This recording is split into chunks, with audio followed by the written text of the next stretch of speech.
שלום, שלום לכולם, שלום לאיתן קדמי.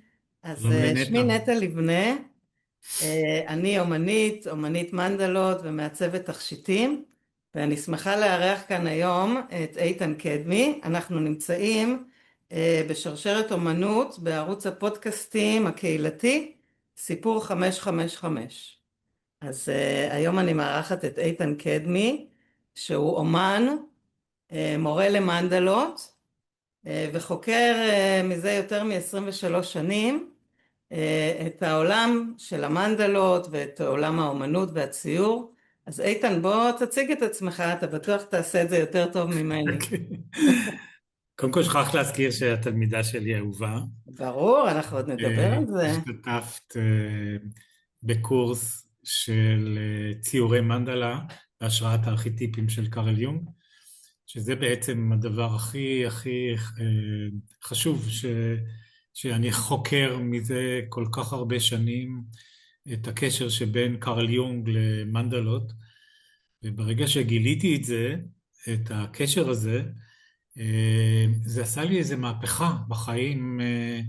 הרעיון הזה שיש ציור שהוא גם משלב אומנות וגם משלב עבודה נפשית וגם משלב בתוך השניים האלה יש את החלק השלישי הרוחני, והחיבור שבין שלושת הערוצים האלה עשה הרבה הרבה טוב לחיים שלי.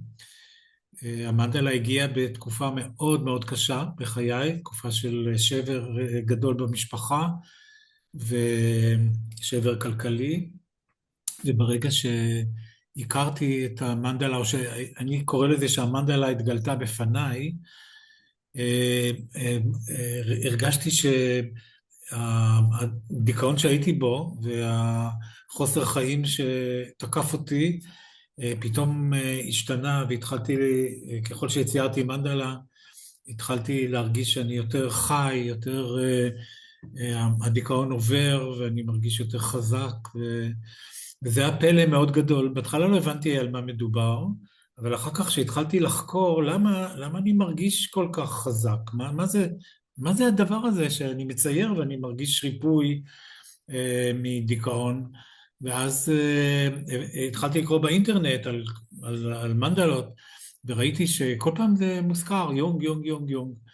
ואמרתי, אין, אני חייב לדעת על מה מדובר. ואז נסעתי לשוויץ, למכון של קארל יונג, והגעתי לספרייה, וגיליתי שם אוצרות מדהימים, שהמון המון אנשים מתעסקים במנדלה. זה היה לפני 23 שנה, עוד לפני בכלל המנדלה הייתה כל כך ידועה, ואז גמלה החלטה בליבי שאני חייב ללמד את זה. אם זה ההשפעה של המנדלה היא כל כך חזקה על חיי, ואני חייב להעביר את זה הלאה, ואיכשהו ככה ביקשתי את הדרך לעשות את זה, כי לא כל כך הכרתי מורים למנדלה באותה תקופה, והגיע סדר של השיעורים, זה שיעור ראשון, זה שיעור שני, ועל פי הסדר של השיעורים, וגם ככה כתבתי את הספר שקוראים לו דרך המנדלה, שזה סדרת שיעורים שמסבירה איך בכלל לגוע במנדלה. במשך הזמן יצא הספר האדום של קארל יונג, שזה פשוט הייתה חגיגה ב-2009, חגיגה מדהימה לראות איך קארל יונג, שהוא מצטייר בעולם כפסיכיאטר והוגה דעות וכזה, פתאום בספר האדום יכולתי לראות כמה הוא היה אומן מדהים, וגם אומן של מנדלות. וזה נתן לי איזה מין פוש כזה, ליצור סדנה חדשה שמאוד מאוד קשורה לקארל יונג, והסדנה הזו אני קורא לה ציור ארכיטיפים בהשראת קארל יונג דרך המנדלה. זה משהו שככה בא לי כרעיון, לקחת את התכנים של קארל יונג ולתרגם אותם לשפת המנדלות. קארל יונג הוא לא נתן שיטה של מנדלה, הוא דיבר הרבה על מנדלות, והוא בעצמו צייר מנדלות, הוא בהחלט פתח את העולם הזה של המנדלה ושל הטיפול דרך אומנות, אבל הוא לא התייחס ספציפית לשיטה דרך מנדלה.